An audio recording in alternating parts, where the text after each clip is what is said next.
It's nighttime. It's the evening, and it's James Lott Jr. unplugged in my messy background because I got stuff going on in my house. This is JLJ this evening. I'm James Lott Jr. It's nighttime. We're letting the guard down.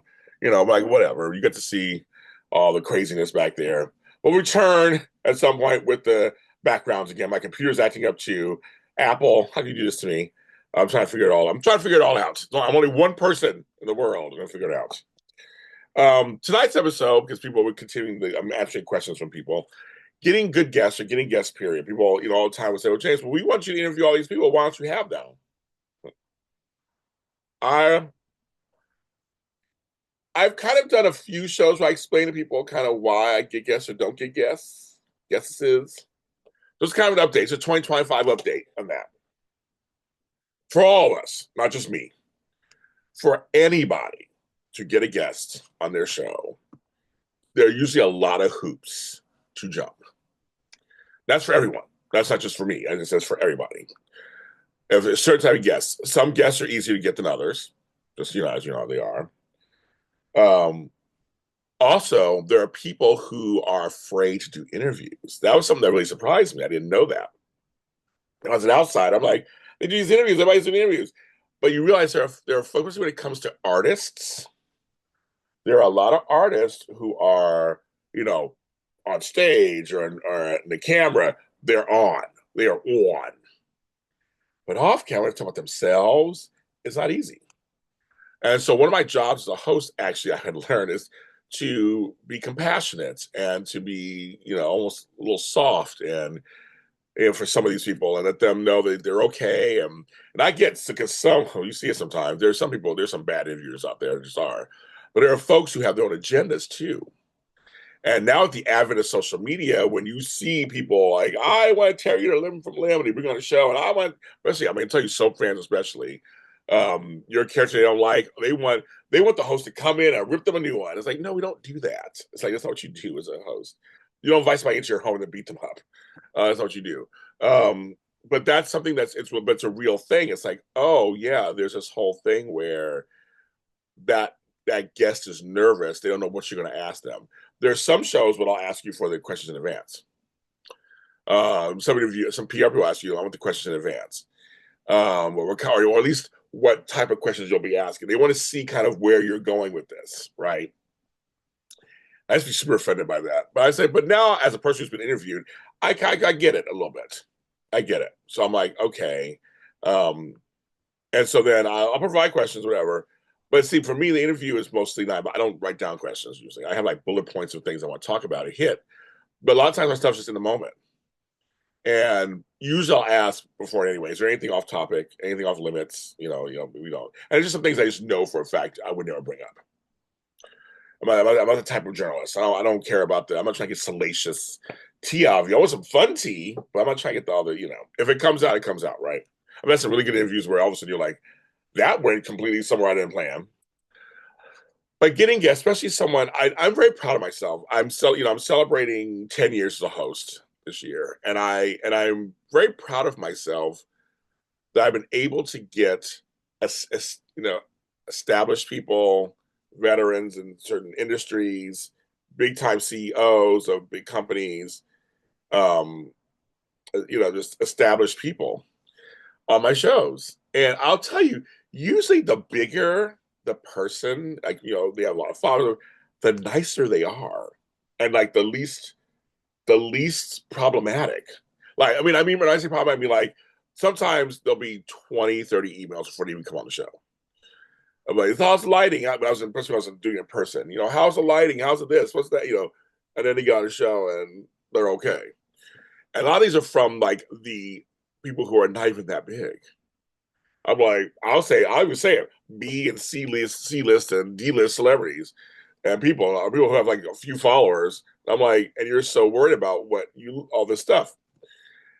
But the larger person, they're just like, they do this all the time. They're used to it, I guess. They know the drill. They're seasoned pros.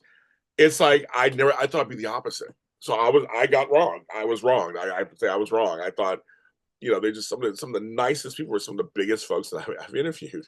But also, I do show up ready and prepared, and I don't attack people. I just don't do that. I may ask some hard questions, I remember with Eric Braeden because he wrote I interviewed him several times before his book came out, so we knew each other, became friends. But when his book came out and he came, I had to ask him about that incident with Peter Bergman on set, and I was because he wrote about it in the book. I was able to be able to talk about it, and we talked about it. We got to talk. So I mean, it's like there are certain things I want to bring up, and we'll talk about me and Michelle Stout. We've talked about the stuff that happened with Victoria Rouse. So there's things that I mean, at certain times you can bring stuff up, or folks get fired from shows. They'll come on my show and tell why I got fired, or what's going on, or how I got let go. Like it's just like there's certain yeah, you want it, be nice, but I'm not going to be salacious about it. It's like if it's a natural conversation and it comes out, then that's what I do. But I want my guests to feel safe with me and secure. And I just want a good conversation. I love conversations, so that's all I want. But besides getting guests, scheduling them, it's like herding cats, trying to get everybody together, get to show up. But it's not easy. There are a lot of gatekeepers out there, meaning PR people, publicists, studio, network. There are many. I'll tell you, there are many people who want to come on my shows, who have wanted, and they can't for one reason or another. Not because they don't want to, because somebody says no, you can't go on your show. And I work at PR and I request people, and it's funny which ones I don't get, which ones they'll give me. I'm always treated in many circles the third or fourth down the line, and I'm learning there is a hierarchy, obviously, and that's the thing in certain areas, like in soaps. I notice like there's a hierarchy. There's a couple. This gets first, that gets second, but I'm like the rest of us. I've been around a long time. I should, be fine. And there's some folks who used to go through them directly, and they come on. So I don't know. It's very interesting, because sometimes I don't hear back from people. I said I can show you. I sent all these emails out, and there's one person I'm not going to say it on here, but there's one person I was emailing, a PR person. I was emailing every week. Because every Monday I just decide every Monday I'm keeping, and I would hear from them once every fourth or fifth Monday. In the end, they got me one person that I really wanted. They did. And I was like, oh my God, thank you. They did. They got me somebody I really, really wanted. And this person I connected off camera, connected on camera. I'm like, I know, I was like, okay, that was a little rough. And sometimes that happens, it's like a little rough, and you're like, okay. And it's also like I get people who will send me people I'm not excited about. I don't know who they are. I'm excited about. Then I look into them like, oh, you did that, you did this, you did that. We start talking and we hit it off completely, and becomes the best interview.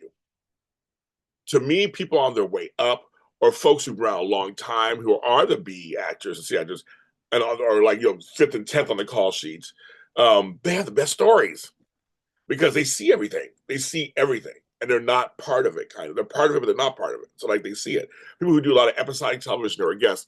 I remember, I think it was Beth Hall. I think her name Beth Hall, who was on Mom. Man, I remember she came to my shows years ago. She was like, James, how are we going to talk for 45 minutes?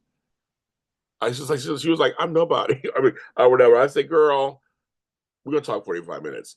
And literally, she walked out. She goes, James, that's one of the best interviews I ever had.